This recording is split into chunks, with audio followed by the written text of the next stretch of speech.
엄마, 나 좀 살려줘. 여기 있으면 나 진짜 죽어.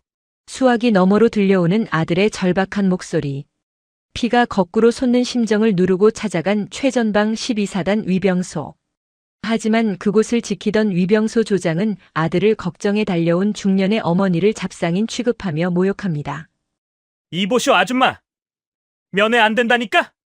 좋은 말 할 때 차 빼고 꺼지쇼. 당신들 때문에 우리 같은 군인들이 피곤한 거야. 위병 조장 하사는 심지어 바닥에 침을 뱉으며 당장이라도 경찰을 부를 기세로 으름장을 놓는데요. 순간 선글라스를 벗은 그녀의 서늘한 눈빛이 하사의 명찰에 꽂힙니다. 그녀가 핸드백에서 꺼낸 가죽 지갑.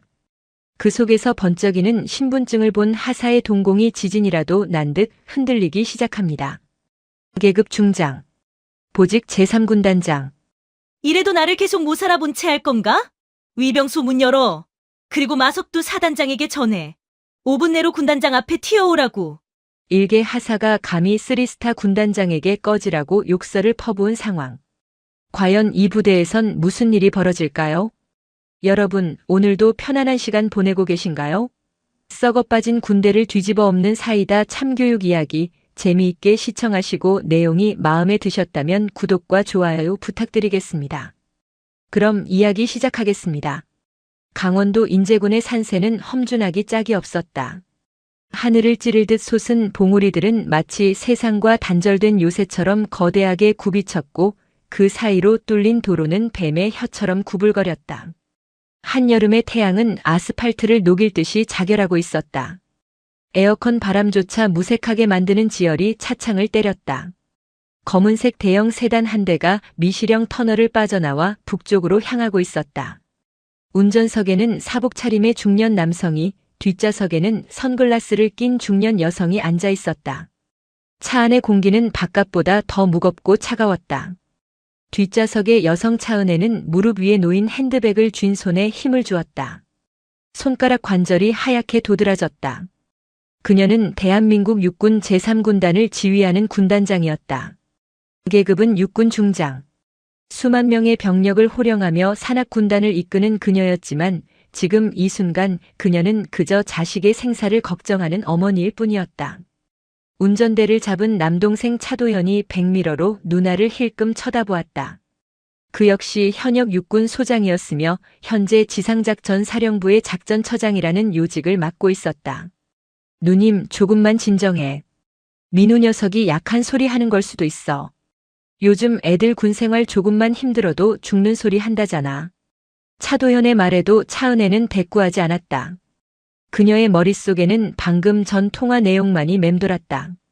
수화기 너머로 들려오던 아들 김민우의 목소리는 평소의 명랑함은 온데간데 없고 공포에 질려 덜덜 떨리고 있었다. 엄마, 살려줘. 나 여기 있으면 죽어. 그것은 단순한 투정이 아니었다. 군인의 감각으로 단번에 알 수 있었다. 그것은 살려달라는 구조 요청이었다. 게다가 전화를 급히 끊기 직전 수화기 너머로 둔탁한 타격음과 억눌린 비명 그리고 누군가의 욕설이 들려왔다. 차은혜가 선글라스를 벗었다. 눈밑이 거무죽죽하게 죽어 있었다. 도현아. 속도 더 올려. 차도현은 말없이 엑셀러레이터를 깊게 밟았다. 엔진이 굉음을 내지르며 속도계 바늘이 치솟았다. 차량이 향하는 곳은 제3군단 예하 부대인 제12보병사단 사령부였다. 통상적이라면 군단장이 예하 사단을 방문할 때는 며칠 전부터 의전 계획이 수립되고 사단 전체가 청소와 정비로 뒤집어졌을 것이다. 그러나 지금은 비공식 방문이었다. 그것도 군복이 아닌 사복 차림이었다. 보안 유지를 위해 수행원도 대동하지 않았다. 12사단 위병소가 시야에 들어왔다. 정문 앞에는 바리케이드가 쳐져 있었고 무장한 위병들이 그늘 밑에서 부채질을 하고 있었다. 군 기강이 빠질 대로 빠진 모습이었다. 차도현이 속도를 줄이며 위병소 앞에 정차했다. 창문을 내려. 차은혜의 지시에 차도현이 운전석 창문을 내렸다. 위병소 안쪽에서 근무 서던 육군 하사 최태식이 짜증스러운 표정으로 걸어 나왔다. 전투복 상의 단추는 풀어 헤쳐져 있었고 모자는 삐딱하게 걸쳐져 있었다. 그는 운전석의 차도현과 뒷좌석의 차은혜를 훑어보더니 건방진 말투로 입을 열었다. 뭐야? 면회객입니까? 오늘 면회 없는 날인데. 최태식 하사의 뒤로 일병 계급장을 단 병사가 소총을 메고 어슬렁거렸다. 용무가 있어 왔다. 문 열어. 차도현이 낮은 목소리로 말했다. 평생을 군에서 보낸 장성의 위압감이 목소리에 배어 있었지만 최태식 하사는 그것을 눈치채지 못했다. 그저 나이든 아저씨가 반말을 한다고 생각했을 뿐이었다. 최태식의 눈썹이 꿈틀거렸다. 이보시오 아저씨. 여기가 무슨 동네 목욕탕인 줄 아나? 차 빼. 최태식이 손을 휘저으며 축객령을 내렸다. 차도현이 기가 차다는 듯 헛웃음을 지었다. 12사단장 마석두 소장 만나러 왔다. 비켜라. 사단장님 이름을 막 부르네. 이거 미친 사람들 아니야? 최태식이 인상을 구기며 바닥에 침을 뱉었다. 야 김일병. 상황실에 보고해. 진상 민간인들이 행패 부린다고. 경찰 부르라고 해. 최태식은 차도현의 면전에 대고 손가락질을 해댔다. 아줌마 그리고 아저씨. 좋은 말할 때 차 돌려. 당신들 같은 사람들 때문에 우리 같은 군인들이 피곤한 거야. 아들 걱정되는 건 알겠는데 절차라는 게 있잖아, 절차. 위병소 앞에서 꼬장 부리지 말고 꺼지라고. 꺼지라고? 그 단어가 차은혜의 이성을 끊어놓았다. 뒷좌석 문이 열리고 차은혜가 차에서 내렸다. 아스팔트 바닥에 하이힐 굽소리가 날카롭게 울렸다. 그녀는 천천히 최태식 하사 앞으로 걸어갔다. 키는 크지 않았지만 그녀가 뿜어내는 기세는 거대한 산과 같았다. 최태식은 다가오는 중년 여성을 보며 비웃음을 흘렸다. 아줌마는 또 뭐야? 아줌마도 한마디 거들게. 차은혜는 대꾸 없이 핸드백을 열었다. 그리고 검은색 가죽 지갑을 꺼내 펼쳤다. 자네 눈에는 이게 안 보이나 보군. 지갑 속 신분증이 최태식의 눈앞에 들이밀어졌다. 최태식은 귀찮다는 듯 눈을 가늘게 뜨고 신분증을 들여다보았다. 뭐 대단한 공무원증이라도 되나 본데. 육군. 중장. 차. 은혜. 최태식의 입이 멍하니 벌어졌다. 뇌가 정보를 처리하는 데 시간이 걸렸다. 육군 중장. 대한민국에 몇 명 존재하지 않는 고위장성. 그리고 이름 차은혜. 차은혜라면 제3군단장. 자신이 소속된 12사단의 상급부대 지휘관이자 이 지역 전체를 관할하는 최고 사령관. 최태식의 동공이 지진이라도 난 듯 흔들렸다.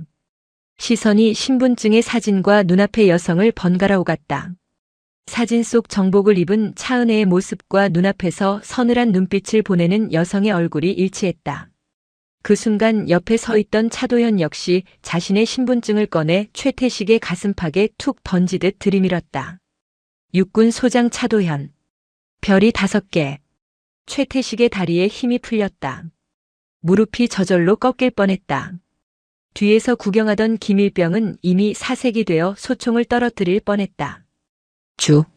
중장님. 소장님. 최태식의 입술이 파르르 떨렸다. 목소리는 기어들어가고 있었다. 방금 전까지 아줌마 아저씨라 부르며 꺼지라고 욕설을 퍼부었던 대상이 군단장과 장군이었다. 이것은 영창 정도로 끝날 문제가 아니었다. 군형법상 상관 모욕죄. 그것도 전시 상황에 준하는 전방 지역에서 직속 상관에게 저지른 하극상이었다. 차은혜가 차갑게 말했다. 위병소 문 열어. 그리고 마석두 사단장에게 전해. 군단장이 지금 위병소 통과한다고. 5분 주겠다. 5분 내로 연병장에 집합하라고 해. 최태식은 대답조차 제대로 하지 못했다. 공포가 성대를 마비시켰다.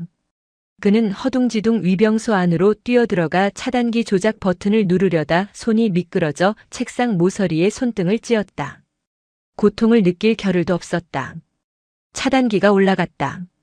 차도현은 다시 차에 올라타 핸들을 잡았다. 차은혜는 다시 뒷좌석에 앉으며 창밖에 최태식을 노려보았다. 자네 관등 성명은 나중에 따로 듣지. 기대하고 있어라. 차량이 위병소를 통과해 부대 안으로 사라졌다. 최태식 하사는 그 자리에 주저앉았다. 바지가 축축하게 젖어들어갔다. 차량은 부대 내 도로를 질주했다. 잘 정돈된 조경수와 깔끔하게 페인트 칠된 막사들이 스쳐 지나갔다. 겉보기에는 평화롭고 완벽한 부대였다. 하지만 차은혜는 알고 있었다. 저 완벽한 위장막 아래 썩어 문드러진 환부가 존재한다는 것을. 본청 건물이 보였다. 차도현이 급제동을 걸며 현관 앞에 차를 세웠다. 아직 3분 지났어. 마석두 이 자식 튀어나올 시간은 충분해. 차도현이 손목시계를 확인하며 말했다. 본청 현관 유리문이 부서질 듯 열리며 전투복 차림의 사내들이 굴러나오듯 뛰쳐나왔다. 선두에는 제12보병 사단장 마석두 소장이 있었다. 그는 모자를 급히 눌렀으며 헐레벌떡 계단을 뛰어내려왔다. 뒤이어 참모장과 주임원사가 사색이 된 얼굴로 뒤따랐다. 마석두는 차은혜의 차량을 확인하고는 군화발로 아스팔트를 찍으며 부동자세를 취했다. 거친 숨을 몰아쉬면서도 경내 구호만은 우렁찼다. 충성. 차은혜가 차에서 내렸다. 그녀는 마석두의 경례를 받지 않았다. 그저 싸늘한 눈으로 그를 내려다볼 뿐이었다. 마석두의 이마에서 식은땀이 비오듯 흘러내렸다. 예고도 없는 군단장의 방문. 그것도 사복 차림. 게다가 옆에는 지상작전 사령부 작전처장인 차도현 소장까지 대동했다. 이것은 시찰이 아니었다. 처형식이나 다름없는 분위기였다. 군단장님. 연락도 없이 어인 일이십니까? 마석두가 떨리는 목소리로 물었다. 내 아들 어디 있나? 예. 마석두가 못 알아듣겠다는 듯 되물었다. 제12보병사단 예하 신병교육대대 3중대 소속 이병 김민호. 내 아들이다. 지금 당장 데려와. 마석두의 눈이 튀어나올 듯 커졌다. 김민우 이병. 며칠 전부터 관심병사 리스트에 올라 보고가 올라오던 그 병사 군단장의 아들이었다니. 마석두의 머릿속이 빠르게 회전했다. 자신이 묵인하고 방조했던 부대 내 가혹행위들이 주마등처럼 스쳐 지나갔다. 군단장님. 그게 무슨 말씀이신지. 김민우 이병은 현재 뭐? 차은혜가 한 걸음 다가갔다. 마석두는 저도 모르게 뒷걸음질 쳤다. 내 아들이 죽여달라고 전화를 했다. 살려달라고 빌더군. 사단장 자네가 관리하는 부대에서 내 아들이 죽음의 공포를 느끼고 있어. 이게 무슨 의미인지 알겠나? 차은혜의 목소리는 낮았지만 그 안에는 폭발 직전의 화라산 같은 분노가 끓고 있었다. 단순한 가혹행위가 아니야. 내 귀로 똑똑히 들었어.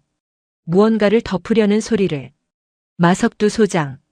자네가 알고 있는 걸 지금 당장 불지 않으면 자네 옷 벗는 걸로 안 끝나. 군사법정에 세워 남은 인생을 감옥에서 썩게 해주지. 마석두는 입을 다물었다. 그의 눈동자가 불안하게 흔들렸다. 무언가 숨기고 있는 눈치였다. 차은혜는 직감했다. 아들의 문제는 단순한 병영 부조리가 아니다. 더 거대하고 더 추악한 무언가가 이 부대 깊숙한 곳에 따리를 틀고 있다. 안내해. 김민우 이병이 있는 곳으로. 내가 직접 확인하겠다. 차은혜가 명령했다. 마석두는 마지못해 고개를 끄덕였다. 그의 등이 축축하게 젖어 있었다.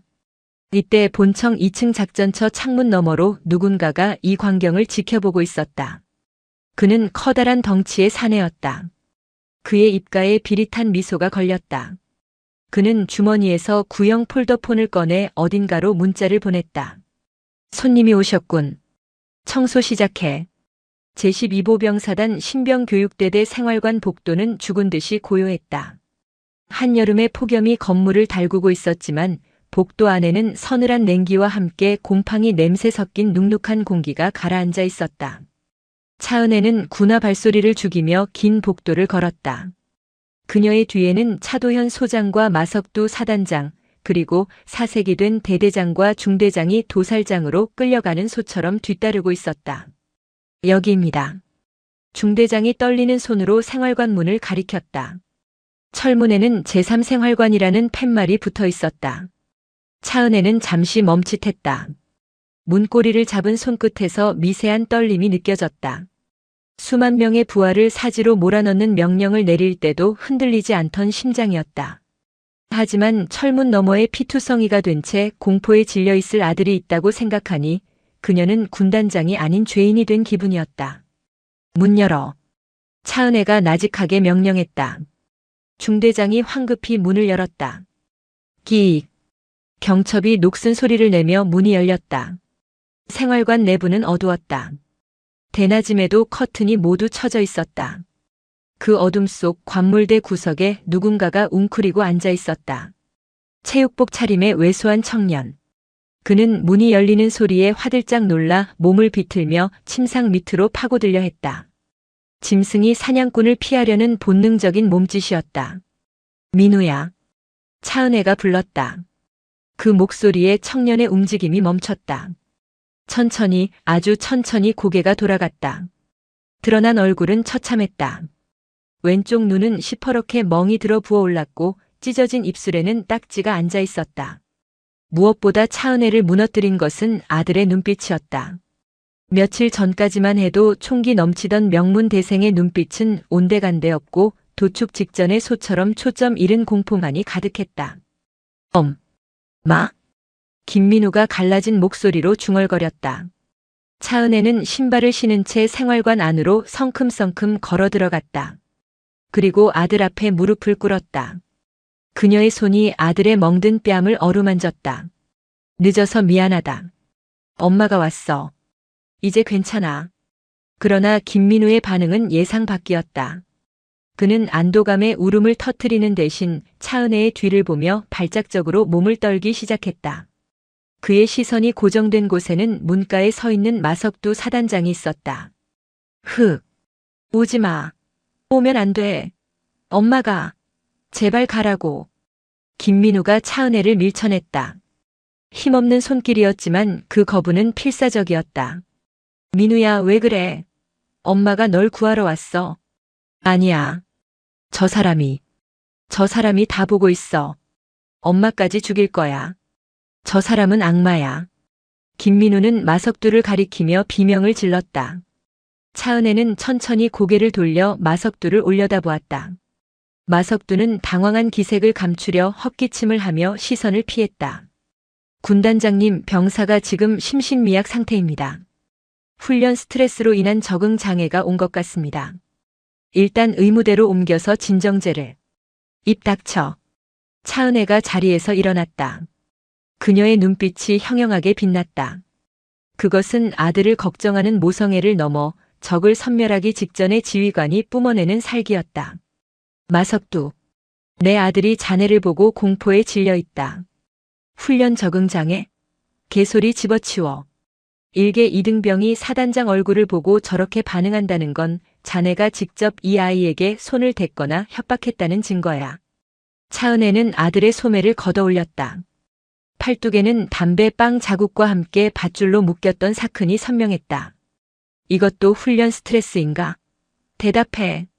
고함 소리가 생활관을 울렸다. 마석두의 얼굴이 불그락푸르락해졌다. 그는 더 이상 변명이 통하지 않음을 직감했다.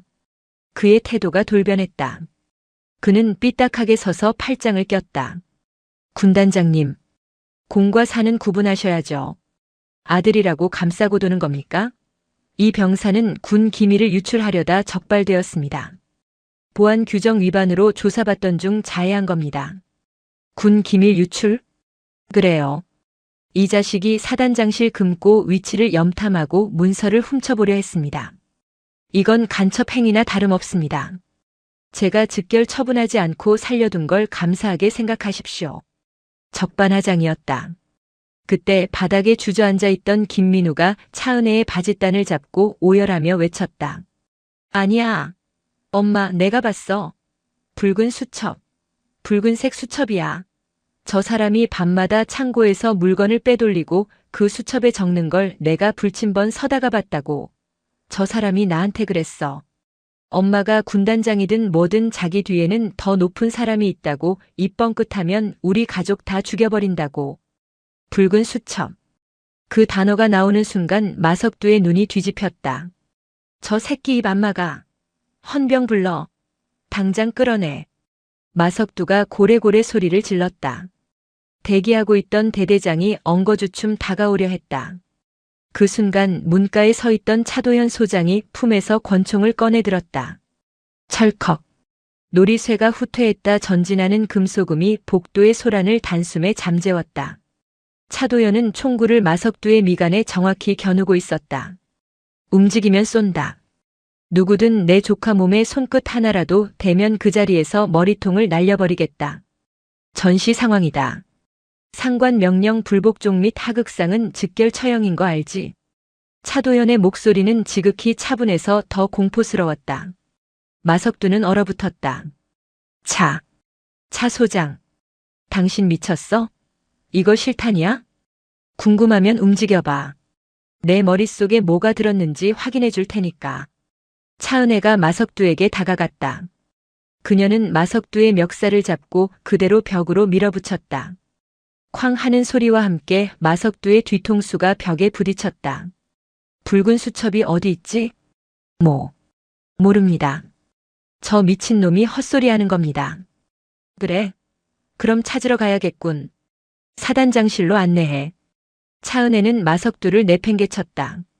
그녀는 바닥에 떨어진 김민우를 일으켜 세워 차도현에게 넘겼다. 도현아, 민우 데리고 차에 가 있어.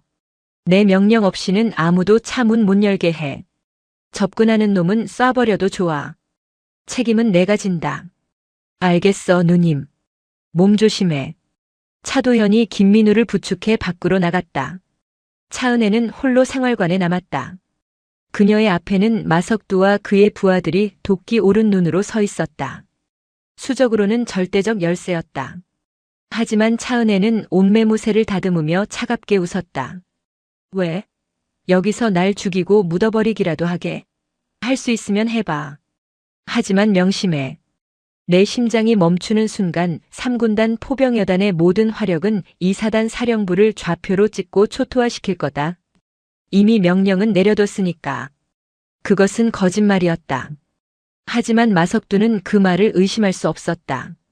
철의 여인이라 불리는 차은혜라면 충분히 그러고도 남을 인물이었기 때문이다. 가자, 마석두. 내가 숨겨둔 그 더러운 비밀장부 내 눈으로 직접 확인해야겠으니까. 제12보병사단 본청 사단장실. 문이 부서질 듯 열렸다. 차은혜가 앞장서고 그 뒤로 마석두가 억지로 끌려 들어왔다. 사단장실은 호화로웠다. 전방부대의 지휘관실이라고는 믿기지 않을 만큼 고급 소파와 양주 진열장, 그리고 골프채 가방이 눈에 띄었다. 뒤져. 차은혜가 짧게 말했다. 뒤따라 들어온 차도현이 요원들에게 눈짓했다. 헌병 요원들이 사단장실을 샅샅이 뒤지기 시작했다. 군단장님, 이건 명백한 월권입니다. 영장도 없이 남의 집무실을 이렇게. 마석두가 항변했지만 차은혜는 들은 채도 하지 않았다. 그녀는 곧장 책상 뒤편에 걸린 대형 한반도 지도 족자로 다가갔다. 민우가 말했던 위치였다. 지도 뒤에 금고가 있어요. 차은혜가 족자를 거칠게 뜯어냈다. 액자가 바닥에 떨어져 유리가 산산조각 났다. 드러난 벽에는 아무것도 없었다. 매끈한 벽지뿐이었다. 마석두가 비릿하게 웃었다. 꺼 보십시오. 애초에 금고 같은 건 없었습니다. 헛수고하신 겁니다. 차은혜는 벽을 손으로 훑었다. 미세한 이음새가 느껴졌다. 그녀는 옆에 놓인 골프채 가방에서 드라이버를 하나 꺼냈다. 그리고 망설임 없이 벽을 내리쳤다. 퍽, 퍽. 석고보드가 부서지며 먼지가 일었다. 마석두의 얼굴이 창백해졌다. 부서진 가벽 뒤에서 검은색 강철 금고가 모습을 드러냈다. 이건 열어. 차은혜가 골프채를 마석두에게 겨누며 말했다. 비밀번호대. 아니면 이 채로 내 머리통을 금고 여는 열쇠로 써주지. 마석두는 부들부들 떨며 금고 앞으로 다가갔다. 그는 비밀번호를 누르는 척하다가 책상 아래에 있는 비상벨을 누르려 손을 뻗었다. 탕! 차도현이 쏜 총알이 마석두의 손 바로 옆 책상 모서리를 날려버렸다. 손모가지 날아가고 싶으면 다시 해봐. 마석두는 비명을 지르며 주저앉았다. 그는 결국 울며 겨자 먹기로 떨리는 손가락으로 다이얼을 돌렸다. 띠리릭. 쿵. 육중한 금고 문이 열렸다. 그 안에는 현금 다발과 금괴, 그리고 붉은색 가죽으로 제본된 두툼한 수첩 한 권이 놓여 있었다. 차은혜가 수첩을 꺼내 들었다. 첫 장을 넘기자 빼곡하게 적힌 거래 내역이 눈에 들어왔다. 10월 5일 K2 소총 부품 500세트 반출. 수령인 북측 대리인 리철수. 입금 50만 달러. 11월 12일 야간 투시경 PVS 11K 30대. 인계 장소 고성 앞바다 제3부표. 단순한 횡령이 아니었다. 이것은 적에게 군수물자를 팔아넘기는 이적 행위, 아니 반역이었다. 차은혜의 손이 부들부들 떨렸다. 피를 토하는 심정으로 뒷장을 넘겼다. 상납 내역이 적혀 있었다. 12월 1일 10만 달러. 지상작전 사령부 군수처장. 12월 24일 30만 달러. 국방부 차관. 그리고 마지막 장. 가장 큰 금액과 함께 적힌 이름 하나가 차은혜의 눈을 의심하게 했다. 1월 1일 100만 달러. 국방부 장관 이태준. 이태준. 장관님? 차은혜는 숨을 멈췄다. 이태준 장관. 그는 차은혜의 멘토이자 군내에서 가장 청렴결백하다고 알려진 아버지 같은 존재였다. 그가 이 더러운 반역의 정점에 있다니. 마석두가 그 틈을 타 비열하게 낄낄거렸다. 이제 아시겠습니까? 군단장님은 판도라의 상자를 연 겁니다. 저 혼자 먹은 게 아니란 말입니다. 이 나라 군대 꼭대기부터 바닥까지 전부 다 얽혀있는 거대한 사업입니다. 당신이 아무리 군단장이라도 장관님을 이길 수 있을 것 같습니까? 지금이라도 늦지 않았습니다. 이 수첩 덮고 못 본 척 하세요. 그럼 아드님 목숨은 살려드리겠습니다. 저기 있는 금괴 당신 퇴직금으로 가져가시고. 차은혜는 천천히 수첩을 덮었다. 그리고 품에 넣었다. 그녀는 마석두를 돌아보았다. 마석두. 예, 현명한 판단 기다리겠습니다. 자네는 군인도 아니다. 장사치도 못 되는 그저 기생충일 뿐이야. 차은혜가 차도현에게 눈짓했다. 체포해. 혐의는 반역이다. 미쳤어? 나를 체포하면 장관님이 가만히 있을 줄 알아. 너희 남매의 3대가 멸족할 거야. 마석두가 발악했지만 헌병 요원들이 그를 제압하고 수갑을 채웠다. 도현아. 이 수첩, 그리고 금고에 있는 모든 증거물 챙겨. 여기서 분석하기엔 위험해. 우리 벙커로 간다. 3군단 지휘통제실로? 그래. 거긴 외부와 완벽하게 차단된 요새야. 장관이라도 함부로 들어올 수 없어. 거기서 이 수첩의 내용을 분석하고 세상에 터뜨릴 준비를 한다. 차은혜는 결단했다. 이것은 이제 아들을 구하는 싸움이 아니었다. 썩어빠진 군을 도려내는 내전이었다. 가자. 늑대 굴로 들어가서 호랑이를 잡는다. 강원도 인제군 제3군단 사령부 지하 벙커 지휘통제실. 차은혜 중장은 마석두 사단장에게서 압수한 이중 장부와 USB를 작전 참모 허윤성 대령에게 건네지 않았다. 대신 그녀는 그것을 자신의 직무 책상 위에 올려두고 허 대령에게 지시했다. 허 대령. 지금 즉시 기무부 대장과 헌병 대장을 호출해. 그리고 이 시간부로 군단 내 모든 통신망을 감청한다. 마석두가 체포되기 직전 어딘가로 문자를 보냈어. 수신자를 찾아내. 차은혜의 직감은 날카로웠다. 그녀는 증거를 부하에게 넘기는 대신 감찰 및 수사 권한이 있는 독립부대장들을 부르려 했다.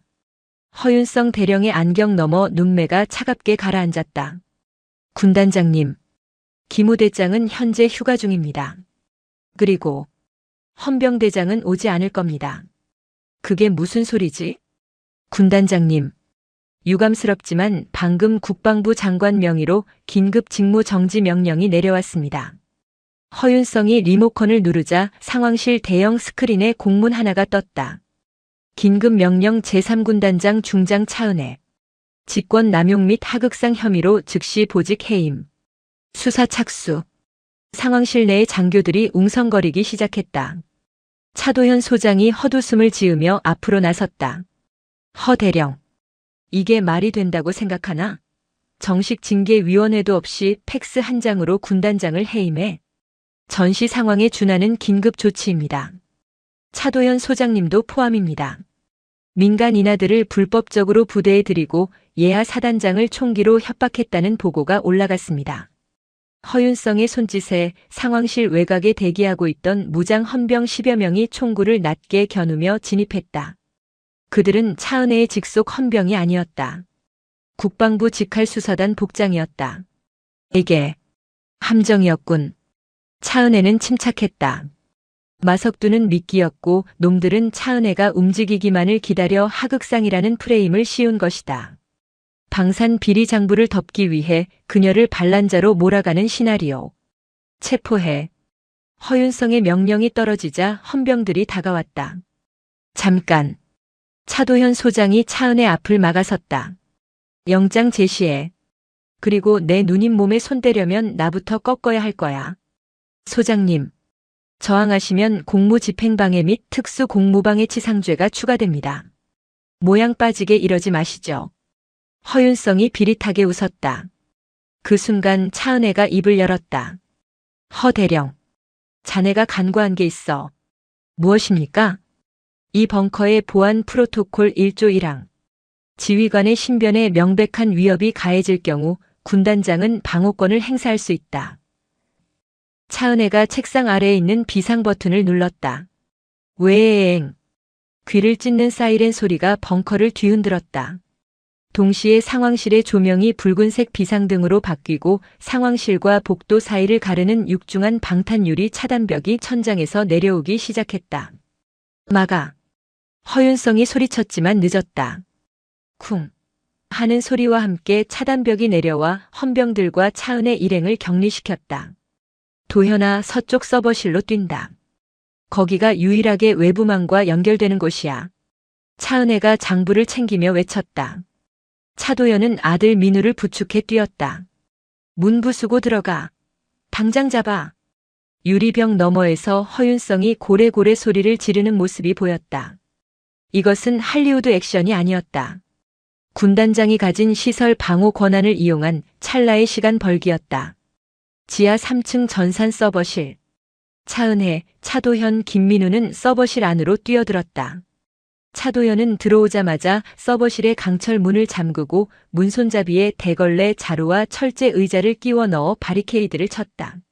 시간이 없어. 놈들이 용접기로 문을 따는데 20분도 안 걸릴 거야. 차도현이 거친 숨을 몰아쉬며 말했다. 그는 아들 민우를 서버렉 구석, 총알이 닿지 않는 안전지대에 앉혔다. 민우야. 겁먹지 마. 삼촌이 여기 지키고 있을 거야. 차은혜는 곧장 메인 콘솔로 달려갔다. 그녀는 익숙한 손놀림으로 군단 인트라넷에 접속하려 했다. 하지만 화면에는 접속 차단된 메시지만 떴다. 허윤성이 이미 외부 회선을 끊어버린 것이다. 통신이 먹통이야. 이대로면 우린 여기서 고립돼서 말려 죽어. 누님 군용망 말고 다른 건 민간망이라도. 이 깊은 지하에 민간망이 터질 리가. 그때 구석에 있던 김민우가 떨리는 손으로 주머니에서 무언가를 꺼냈다. 엄마. 이거. 스마트폰이었다. 입대 전 압수당하지 않고 몰래 숨겨뒀던 공기계였다. 이게 여기서 터지니? 아니. 와이파이는 안 잡히는데. 이거 테더링. 서버실 비상회선이랑 연결하면. 민우는 공대생이었다. 그는 서버렉 뒤편의 복잡한 배선 뭉치를 뒤적거리더니 유지보수용 LAN 케이블을 찾아냈다. 이 벙커 유지보수 업체가 들어올 때 쓰는 백도어 회선이 있을 거예요. 군용 보안망을 우회하는. 민우가 스마트폰과 케이블을 연결하고 설정을 조작했다. 됐다. 아주 느리지만 신호가 잡혀요. 차은혜는 즉시 USB를 민우에게 건넸다. 이 파일 클라우드에 올려. 그리고 가장 신뢰할 만한 언론사 제보란에 뿌려. 국방부 사이트, 청와대 게시판, 닥치는 대로 다. 알았어. 밖에서는 윙윙거리는 기계음이 들려왔다. 놈들이 절단기를 가져온 것이다. 불꽃이 문틈으로 튀기 시작했다. 도현아. 누님. 놈들이 들어오면 나는 항복하겠다.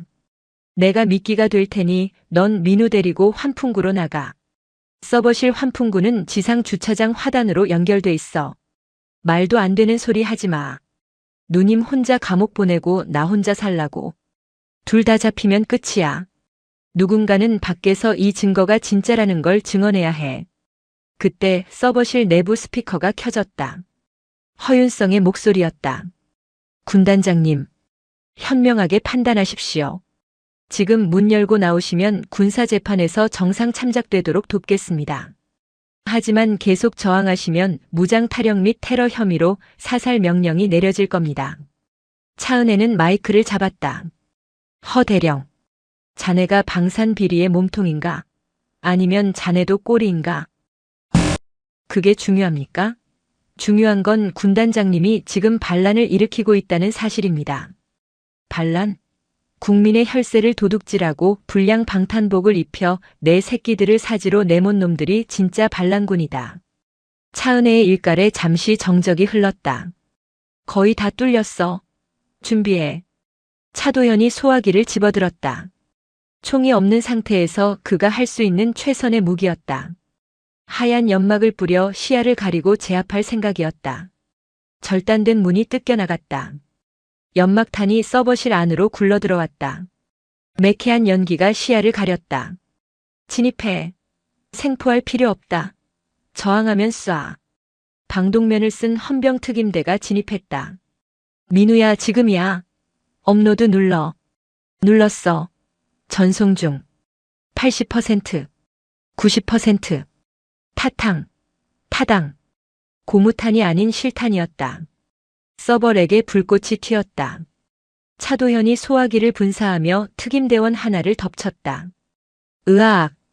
특임대원이 넘어지며 총을 놓쳤다. 차도현은 그 총을 뺏는 대신 총신을 분해해버리고 개머리판으로 상대를 가격했다. 살인이 목적이 아니었다. 제압하고 시간을 버는 것. 전송 완료. 민우가 소리쳤다. 손들어. 움직이면 쏜다. 수십 개의 레이저 포인터가 차은혜와 차도현, 민우의 가슴을 겨눴다. 상황 종료였다. 차은혜는 천천히 두 손을 들었다. 우린 비무장이다. 쏘지 마라. 연기 속에서 허윤성 대령이 방독면을 벗으며 걸어 들어왔다. 수고하셨습니다. 파일은 전송 못하셨군요. 그는 민우의 손에 들린 스마트폰을 낚아채 바닥에 내동댕이쳐 짓밟았다.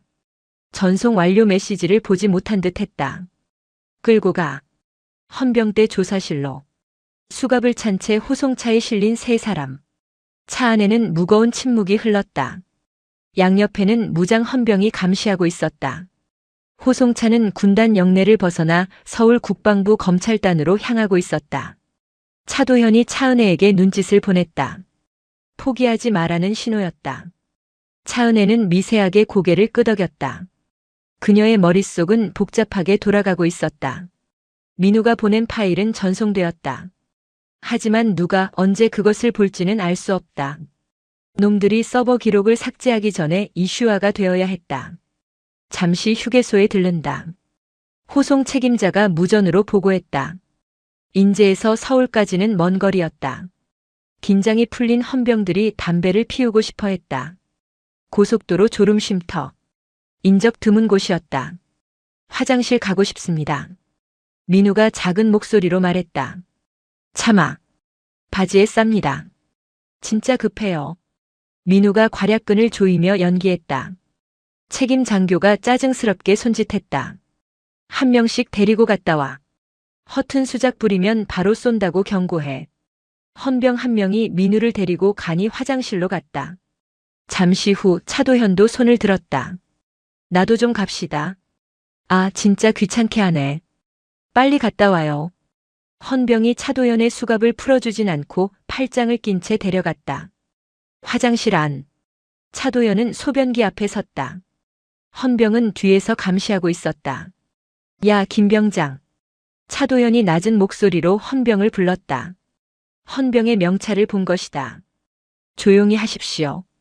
너 특전사 지원했다가 떨어졌지? 자세가 딱 나오는데. 군인이 민간인을 향해 총을 겨누는 게 부끄럽지 않나? 명령입니다. 명령이 불법이면 거부하는 게 군인이다. 너희가 호송하는 사람이 누군지 알아? 방산 비리 잡으려다 누명 쓴 군단장님이시다. 내가 입고 있는 그 방탄복, 불량품일 수도 있다는 소리야. 헌병의 눈빛이 흔들렸다. 그때 밖에서 비명소리가 들렸다. 으악! 이 새끼가! 민우가 헌병의 손을 깨물고 도주를 시도한 것이다. 잡아!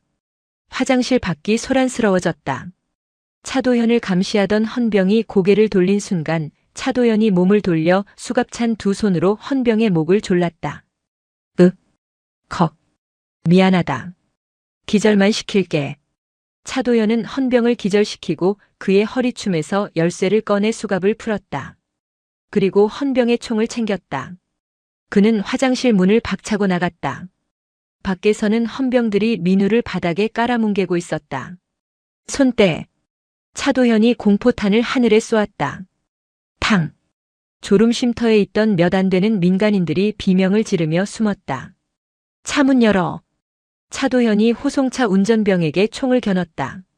차 안에는 차은혜가 혼자 남아 있었다. 도현아, 타지 마. 차 버리고 산으로 뛴다. 차은혜가 외쳤다. 고속도로에서 차를 탈취해 도주하면 헬기가 뜬다. 산악지형을 이용해 은신하는 것이 유일한 살 길이었다. 세 사람은 가드레일을 넘어 험한 산비탈을 구르듯 내려갔다. 뒤에서 헌병들의 사격 소리가 들렸지만 이미 어둠이 짙게 깔린 숲속이었다. 군단장님. 아니, 누님. 괜찮아? 다리는 좀 아프지만 견딜만해. 민우 너는? 저도 괜찮아요. 지금부터 우린 탈영병 신세다.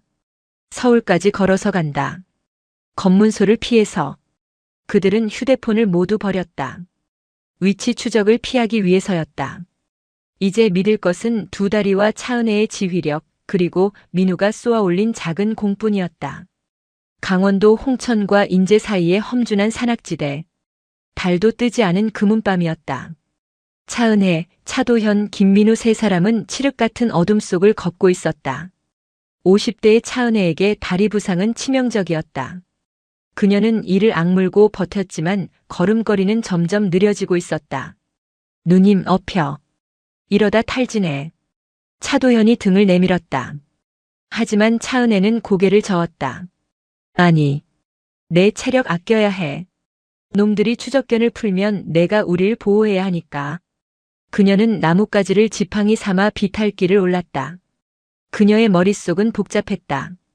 헌병대 차량에서 탈주한 이상 그들은 이제 단순한 용의자가 아니라 무장 탈영병이자 특수범죄자였다. 군은 가용 가능한 모든 병력을 동원해 이 산을 포위할 것이다. 민우야, 춥지 않니? 괜찮아요. 견딜만해요. 민우의 목소리는 떨리고 있었다. 여름밤이라도 산속의 새벽 공기는 차가웠다. 게다가 땀과 비에 젖은 옷이 체온을 앗아가고 있었다. 새벽 4시경 그들은 산 중턱에 버려진 화전민터에 도착했다. 무너져가는 흙집 한 채가 보였다. 여기서 잠시 쉰다. 해가 뜨면 이동이 더 어려워질 거야. 차도현이 주변을 정찰하고 돌아왔다. 세 사람은 흙집 구석에 웅크리고 앉았다. 차도현은 헌병에게서 탈취한 권총을 점검했다. 탄창 하나, 총알 12발. 이것으로 군단 병력을 상대할 수는 없었다. 이제 어떡하죠? 산을 내려가면 다 검문소일 텐데. 민우가 물었다. 차은혜는 품속에서 USB를 꺼내 만지작거렸다. 민우가 서버실에서 보낸 파일. 확인해봤니? 아까 도망치기 전에 확인했는데 조회수는 오르는데 댓글이 이상했어요. 주작이다, 딥페이크 영상이다, 해킹범의 소행이다라는 댓글이 도배되고 있었어요. 국방부 사이버 사령부의 댓글 부대가 움직인 것이다. 그들은 진실을 가짜 뉴스로 둔갑시키고 있었다. 허윤성의 치밀함에 치가 떨렸다. 이대로는 안 돼. 단순히 인터넷에 뿌리는 것만으로는 놈들의 방어막을 뚫을 수 없어. 공신력 있는 누군가가 이 자료를 검증하고 터뜨려줘야 해. 차은혜가 결심한 듯 말했다. 박 원사를 불러야겠다. 박칠성 원사님? 예편하시고 시골에서 농사 짓는다는 그분? 그래. 그 사람이라면 도청되지 않은 아날로그 회선을 가지고 있을 거야. 그리고 우릴 서울까지 데려다 줄 수 있는 유일한 사람이다. 날이 밝자마자 차도현이 산을 내려가 민가의 유선 전화를 몰래 사용했다. 그는 단 10초 만에 용건을 말하고 끊었다. 배추 5포기 3번 국도 폐주유소. 현금 거래. 암호였다. 현역 시절부터 맞춰온 그들만의 신호. 오후 2시. 산 아래 외진 국도변의 폐주유소. 낡은 1톤 포터 트럭 한 대가 덜덜거리는 소리를 내며 들어왔다.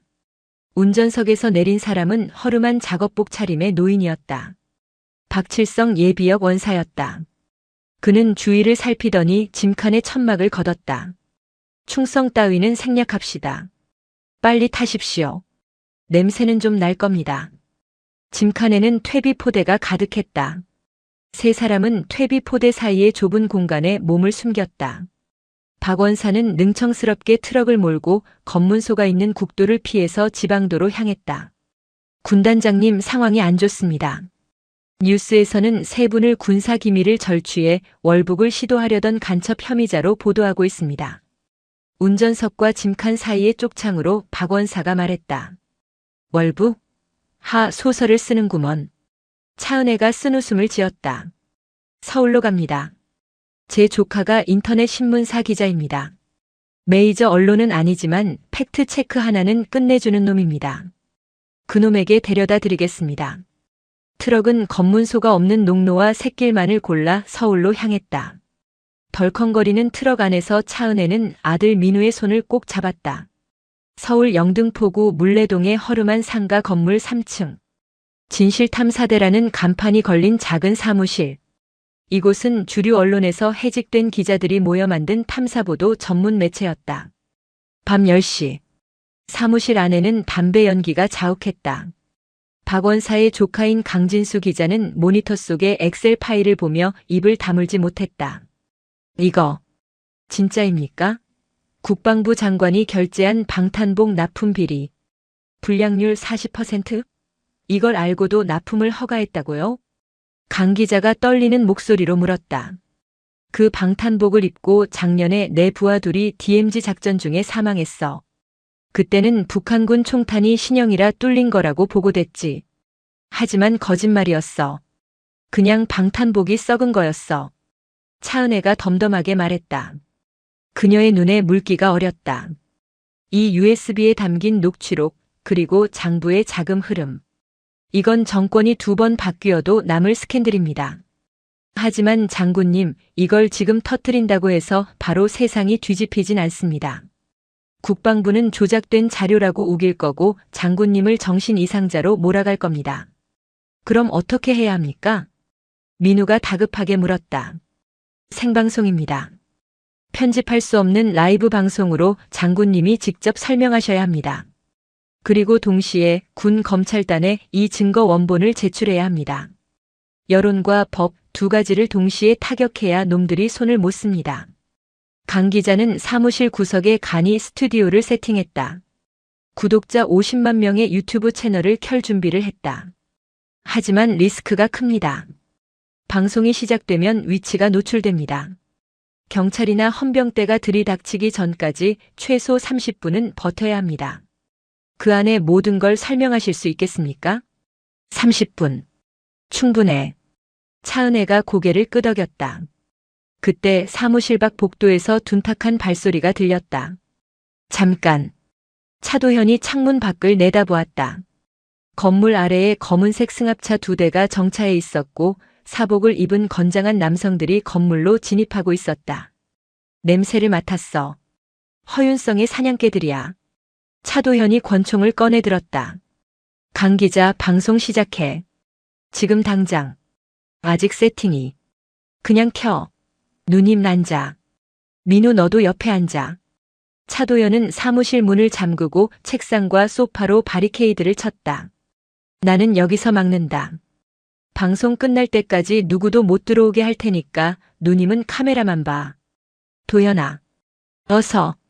강 기자가 방송 시작 버튼을 눌렀다. 긴급 라이브 육군 3군 단장 차은혜 중장 방산 비리 양심 선언.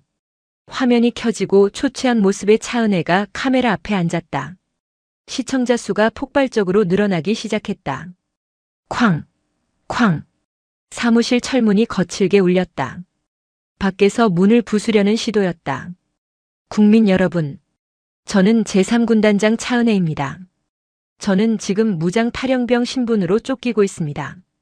차은혜는 떨지 않고 또박또박 말을 이어갔다. 그녀는 방탄복 성능 시험 성적서 위조 문건을 카메라에 들이밀었다. 우리 아들들이 입고 있는 방탄복 300m 밖에서 쏜 소총탄에도 뚫립니다. 국방부는 이걸 알고도 업체로부터 100억 원의 리베이트를 받고 납품을 승인했습니다. 그 돈은 장관과 사단장들의 뒷주머니로 들어갔습니다. 쾅! 문 경첩이 찌그러졌다. 문 열어. 경찰이다. 밖에서 고함이 들렸다. 하지만 차도연은 알았다. 경찰이 아니다. 살기를 띈 놈들이다. 그는 문틈으로 최루 가스통이 굴러들어오는 것을 보고 입고 있던 재킷을 벗어 덮어버렸다. 강 기자, 창문 열어. 환기시켜. 차도연은 야구 방망이를 들고 문 옆에 섰다.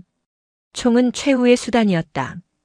여기서 총격전이 벌어지면 누나의 진정성이 테러로 왜곡될 수 있었다. 기익, 쾅. 결국 문이 뜯겨나가고 검은 양복들이 난입했다. 방송 꺼. 선두에 선 사내가 몽둥이를 휘둘렀다. 차도연은 낮은 자세로 파고들어 사내의 무릎을 가격하고 업어치기로 책상 위로 날려버렸다. 오지 마. 한 발자국만 더 오면 다 부러뜨린다. 차도연은 좁은 입구를 틀어막고 일당백으로 싸웠다. 특전사 시절의 본능이 살아났다. 뼈가 부러지는 소리와 비명이 난무했지만 그는 절대 물러서지 않았다. 그 사이 채팅창은 난리가 났다. 저거 실제 상황임? 문 밖에서 깡패들이 쳐들어오는 거 소리 다 들림. 방탄복 비리 실화냐? 우리 오빠 전방에 있는데 미친. 차은혜는 동생이 피투성이가 되어 싸우는 소리를 들으며 눈물을 삼키고 말을 이었다. 이 비리의 중심에는 국방부 장관 이태준, 그리고 제3군단 작전참모 허윤성 대령이 있습니다. 지금 제 동생이 맡고 있는 저 사람들은 허윤성이 보낸 사병 조직입니다. 그때 창문이 깨지며 밖에서 연막탄이 날아들었다. 사무실이 뿌연 연기로 가득 찼다. 콜록, 콜록. 강 기자가 기침하며 카메라 렌즈를 닦았다. 방송 중단하면 안 됩니다. 계속하세요. 차은혜는 마지막으로 붉은 수첩의 가장 중요한 페이지, 뇌물수수 명단을 펼쳐 보였다. 이 명단에 있는 자들이 대한민국의 안보를 팔아먹은 매국노들입니다. 부디 이 진실을 지켜주십시오. 그 순간 양복 입은 사내 하나가 차도연의 방어를 뚫고 들어와 카메라 삼각대를 발로 찼다. 화면이 흔들리며 바닥을 비췄다. 이 여자가 미쳐가지고. 사내가 차은혜의 멱살을 잡으려는 순간 민우가 달려들었다. 우리 엄마 건드리지 마. 민우는 사내의 팔을 물어뜯으며 매달렸다. 탕! 총성이 울렸다. 모든 움직임이 멈췄다. 사무실 입구에 정복을 입은 장교가 서 있었다. 그의 손에는 권총이 들려 있었고 총구는 천장을 향해 있었다. 그는 국방부 검찰단 수석 수사관이었다. 다들 동작 그만. 지금부터 이 현장은 군 검찰단이 통제한다. 뒤이어 무장 헌병 수십 명이 들이닥쳐 허윤성의 사병들을 제압했다. 수사관은 차은혜에게 다가와 격려했다. 군단장님, 늦어서 죄송합니다. 라이브 방송 보고 출동했습니다. 신병 인도받겠습니다. 차은혜는 그제야 안도의 한숨을 내쉬며 바닥에 주저앉았다. 피투성이가 된 차도현이 비틀거우며 다가와 누나의 어깨를 감쌌다. 끝났어. 누님. 우리가 이겼어. 1년 후. 대한민국은 방산 비리 스캔들로 한바탕 홍역을 치렀다. 이태준 전 국방부 장관은 뇌물수수 및 직권남용 혐의로 징역 15년을 선고받았다. 허윤성 대령은 군사기밀 유출 및 살인교사 혐의로 무기징역이 확정되었다. 붉은 수첩에 적혀있던 장성 12명과 영관급 장교 30여 명이 줄줄이 옷을 벗고 구속되었다. 차은혜는 어떻게 되었을까? 그녀는 영웅이 되었지만 동시에 죄인이었다. 방산 비리를 밝혀낸 공로는 인정되었으나 위병소 하극상, 무장탈영, 벙커 시설 손괴, 민간인 지역에서의 난동 등의 혐의는 피할 수 없었다. 군사법원은 고심 끝에 그녀에게 징역 2년, 집행유예 3년을 선고했다. 그리고 불명예 전역 처분이 내려졌다. 연금도 박탈되었고 계급장도 떼었다. 하지만 법정을 나서는 그녀에게 돌을 던지는 국민은 아무도 없었다. 강원도 인제군 서화면의 작은 시골 마을. 차은혜는 작은 텃밭을 일구며 살고 있었다. 화려했던 별셋 장군의 삶은 끝났지만 그녀의 얼굴은 그 어느 때보다 평온해 보였다. 누님, 막걸리 한잔 해야지. 트럭 한 대가 마당으로 들어왔다. 차도현이었다. 그는 전역 후 박칠성 원사와 함께 농산물 유통 사업을 시작했다. 칠성이 형님이 이번에 캔 더덕이야. 향이 아주 죽여줘. 어서 와라. 민우는 이번 주말에 외박 나온다잖아. 걔 이제 병장 달았다고 어깨에 힘이 잔뜩 들어갔던데. 민우는 현역 복무 부적합 심사를 거절하고 남은 군 복무를 마치겠다고 자원했다. 그는 12사단이 아닌 후방 부대로 재배치되었지만 누구보다 성실하게 복무하고 있었다. 세 사람은 평상에 앉아 막걸리를 따랐다. 후회 안 해? 누님. 차도연이 물었다. 뭘? 별 떨어진 거. 연금 날아간 거. 명예. 뭐 그런 거. 차은혜는 잔을 비우고 먼 산을 바라보았다. 저 산 너머 어딘가에 그녀가 지휘했던 부대가 있을 것이다. 도연아. 군인의 명예가 뭐라고 생각하니? 글쎄. 계급? 훈장? 아니. 내 새끼들이 입는 옷, 먹는 밥, 쏘는 총. 그거 지켜주는 게 명예야. 나는 늦었지만 마지막에야 진짜 군인 노릇 한번 했다. 차은혜가 웃었다. 눈가에 주름이 잡혔지만 그 미소는 맑았다. 그래. 그거면 됐지. 차도현도 따라 웃으며 잔을 채웠다. TV 뉴스에서는 신형 방탄복 보급이 완료되었다는 소식이 흘러나오고 있었다. 성능 시험을 통과한 진짜 방탄복이었다. 화면 속의 병사들이 튼튼한 방탄복을 입고 행군하고 있었다. 차은혜는 그 모습을 보며 고개를 끄덕였다. 그녀의 전쟁은 끝났다. 그리고 그녀가 지키고자 했던 평화는 이제야 비로소 제자리를 찾았다.